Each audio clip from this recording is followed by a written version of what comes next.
एक बुनियादी सवाल खड़ा होता है, अरविंद सिंह जी, वोटर बनना ये अनचेक्ड प्रोसेस तो है नहीं क्या?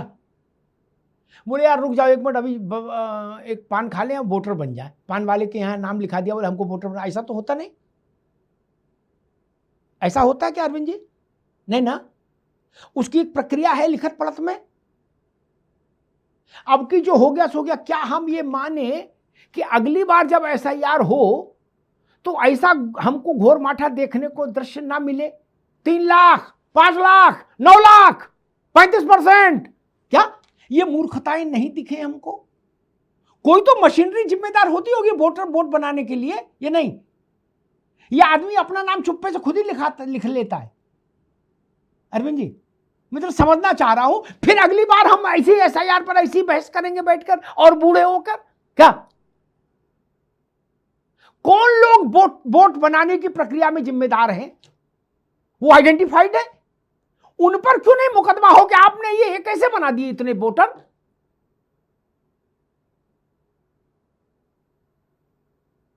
ऐसा कब था इस देश में कि कितनी भी जगह वोट रखो आपको रसगुल्ला खिलाया जाएगा? ऐसा कहीं लिखा था? नहीं ना। वोट की बनाने की चेकिंग, उसके सत्यता की, पात्रता की जांच करने वाले लोग तो हमेशा रहे देश में। पूरा सरकारी अमला है उसके लिए, वेल डिफाइंड अमला है। फिर ये कैसे हो गया कि अब हमको कहना पड़ रहा है कि 34% फर्जी है? अरविंद, देखिए इससे दुनिया में भी एक मैसेज खराब जाता है ना। बिल्कुल जाता है। मैं एक उदाहरण दे दूं, एक अस्पताल है, उसमें अरविंद सिंह ने जाके छापा मारा और बाहर आके बताया 35% डॉक्टर और नर्सें फर्जी हैं। यहां जो लोग वहां इलाज करा रहे हैं उनके दिल पर क्या बीतेगी? आप तो कह के निकल गए गाड़ी में बैठ के, आप तो लोकतंत्र मजबूत करके गाड़ी में बैठे और निकल लिए। जो वहां ऑपरेशन करा के गए वो क्या सोचेंगे कि सर 35% फर्जी थे यहां डॉक्टर?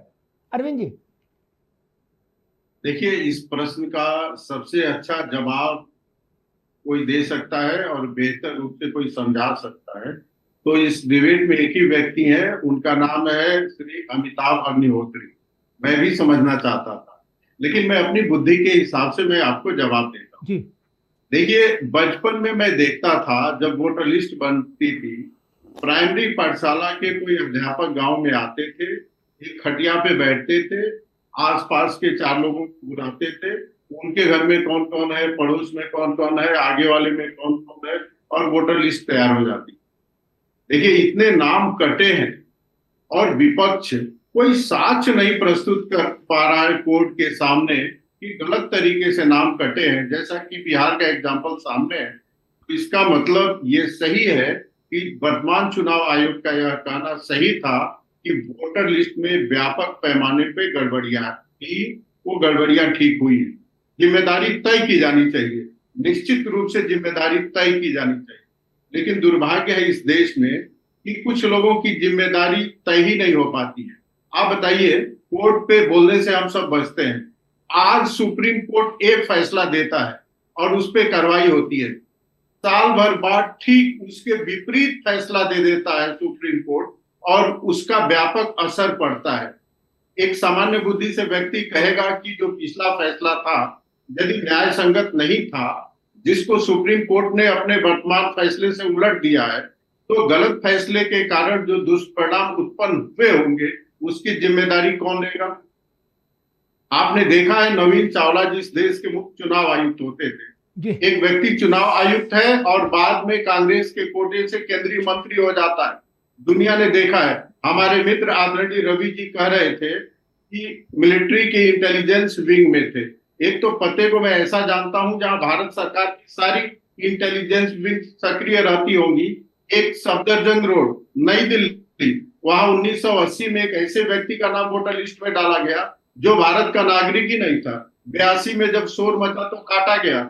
1 जनवरी 1983 को दोबारा नाम जोड़ दिया गया। उसके बाद नागरिकता मिली सोनिया गांधी जी को। ठीक है, और मैं ठीक, अब मोटी मोटी बात करें, बहुत माइन्यूट उसमें जाएंगे तो फिर तो बहुत समय लग जाएगा। मैं ये कही नहीं रहा। अब रवि जी रुक जाओ, आएंगे आपके पास भाई, हमारी बहस में तो उंगली उठाने की जरूरत ही नहीं पड़ती है, सबको पता कि कब किसका नंबर आ रहा है यार। जो अरविंद जी कह रहे हैं वो ठीक है, लेकिन मैं तो दूसरी बात कहने आया था। खटिया पर बैठ के मास्टर जी आते थे और सबके नाम अपने मन से लिख जाते थे, या ओपी सिंह को बुला के पूछ लिए पूरे गांव फैसला। ये सब बातें तब की हैं महाराज, ये 40 साल पुराने 50 साल पुराने भारत की बातें हैं। 2020 के बाद से तकनीक है, न खटिया है न मटिया है, न कहीं कलम दबात से नाम लिखा जा रहा है यार। हम इस देश में नहीं रहते, हम लंदन में हैं कि निकारागुआ में। खटिया मटिया कहीं नहीं भाई साहब। 2000 के बाद से तो तकनीक चरम पर है। 2026 चल रहा है, चौथाई शताब्दी बीत गई भारत को उस रास्ते पर चलते हुए। अब कहां खटिया मटिया हो रहा है? मेरा सवाल फिर जीवित है। जो चाहे जितनी बार जहां चाहे वहां वोटर लिस्ट में आ जाए, इसको कौन भाई का लाल रोकेगा? सिर्फ सवाल इतना है। मेरी इसमें कोई रुचि नहीं कि कौन हारेगा कौन जीतेगा। जिसके माथे राजयोग लिखा होगा राज भोगेगा, बाकी वनवास भोगेंगे। वो जाने, उनके कर्म जाने। दयाराम भार्गव, मैं सिर्फ इतनी बात पर बहस समाप्त करूंगा। आखिरी प्रश्न यही है, इस बात को कौन जिम्मेदारी लेगा इस बात की कि आगे से, आज से उत्तर प्रदेश में एक भी गलत नाम नहीं जुड़ेगा? इसकी जिम्मेदारी कौन लेगा?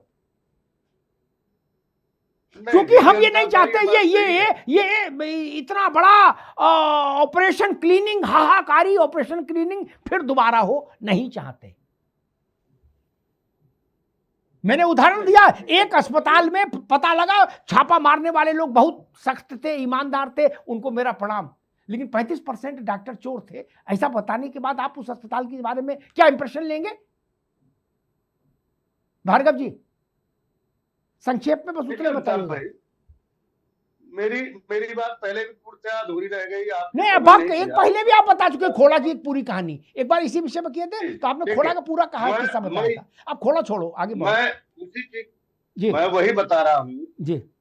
पिछले चुनाव के मुकाबले में आज जो 2017 के बाद, या हम 22 में, 24 में, 26 में हम आए, उसके बाद 27 में जा रहे हैं।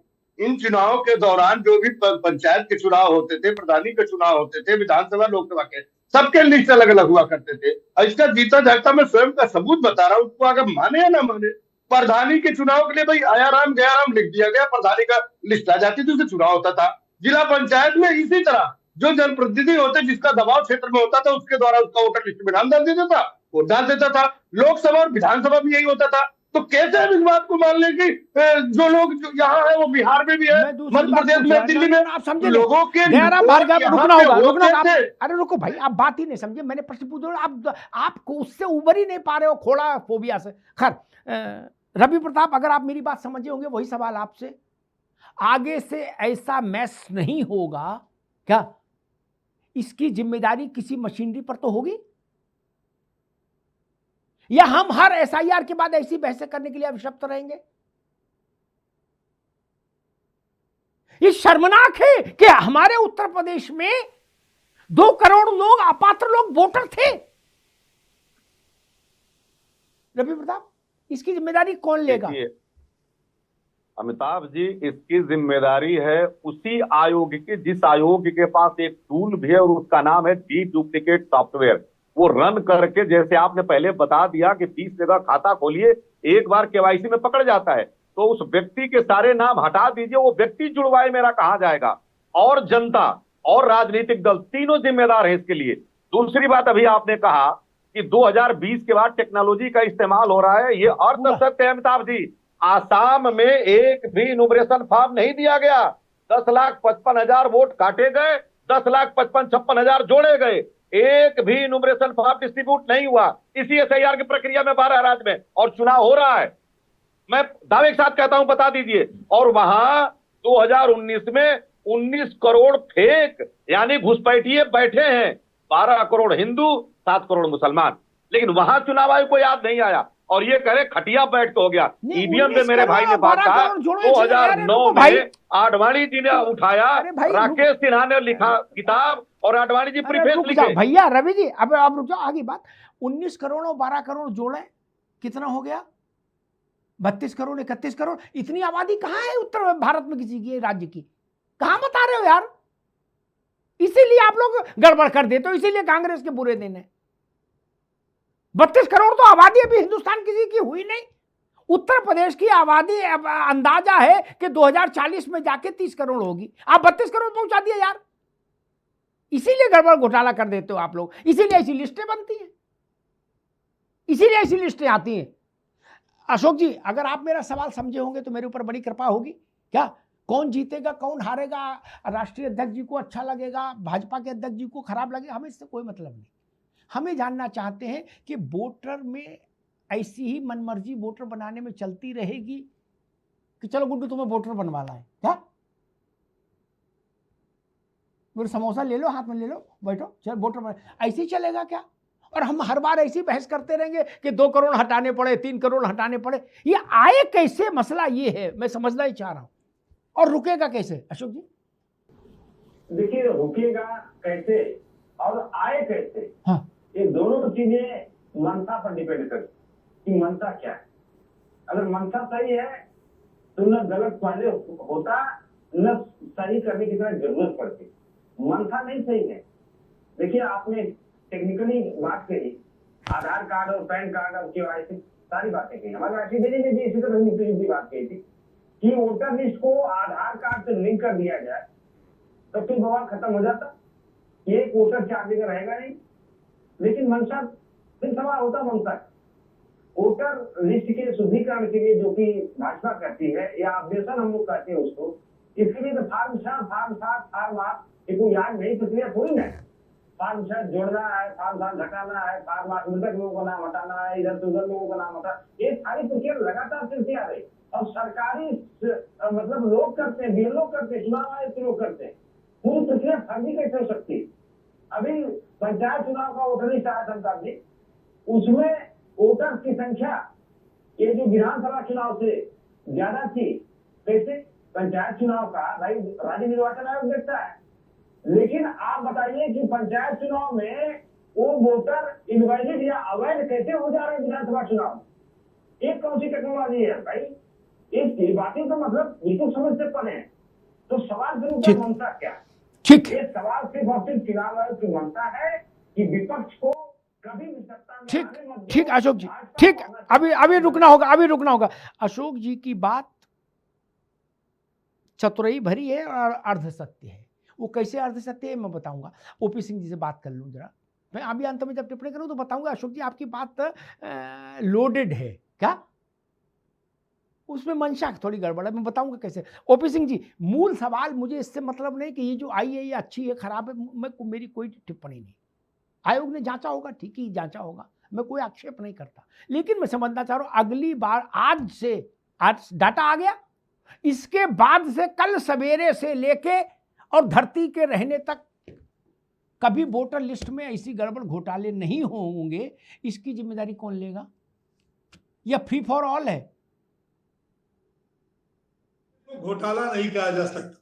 जो अगर भी कोई संवैधानिक अव्यवस्था मान लो, अव्यवस्था मान लो, एनआरकी मान लो, गड़बड़ घोटाले से आपको आपत्ति है, अव्यवस्था मान लो। हाँ, ये आपका सही है। यदि अव्यवस्था साबित हो तो ना, बिहार में क्यों नहीं साबित कर दिया पूरे विपक्ष ने? और जहां तक जिम्मेदारी की बात है, इसमें क्या कांग्रेस, क्या भाजपा, क्या सपा, क्या बसपा? अरे जिम्मेदारी चुनाव आयोग की बनती है, और जिसकी सरकार है वह चुनाव आयोग को सहयोग करे, और सरकार जो है प्रशासन से करे। आम आदमी का भी, हमारा और आपका भी उत्तरदायित्व है कि मेरा और मेरे परिवार का वोट न छूटे। हम अगर ये कहें कि 2 करोड़ जो है वो नाजायज बन गए थे, जो शुद्धिकरण के तहत वो बाहर चले गए, इसमें बुराई क्या है?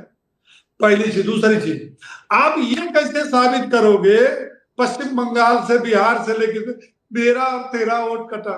वोटर पर लिखा है ना, ओम प्रकाश सिंह किसको वोट देंगे लिखा है, लेकिन ओम प्रकाश यादव को मान ले रहे हैं अशोक यादव की मेरा वोट है, और अब जान भाई अगर वोटर है उसका नाम नहीं कटा तो मान लिया हमारा है। तो ऐसे तो चलेगा नहीं। मतदाता देश का नागरिक होता, और एसआईआर का मकसद केवल एक है, नंबर 1 यह है कि भारत का कोई भी नागरिक मतदान से वंचित न हो। और नंबर 2, ये जो घुसपैठिया कराया था ना, झोला जक्कड़ बकरी मुर्गा लेकर के भागे मुर्शिदाबाद और मालदा और वहां से।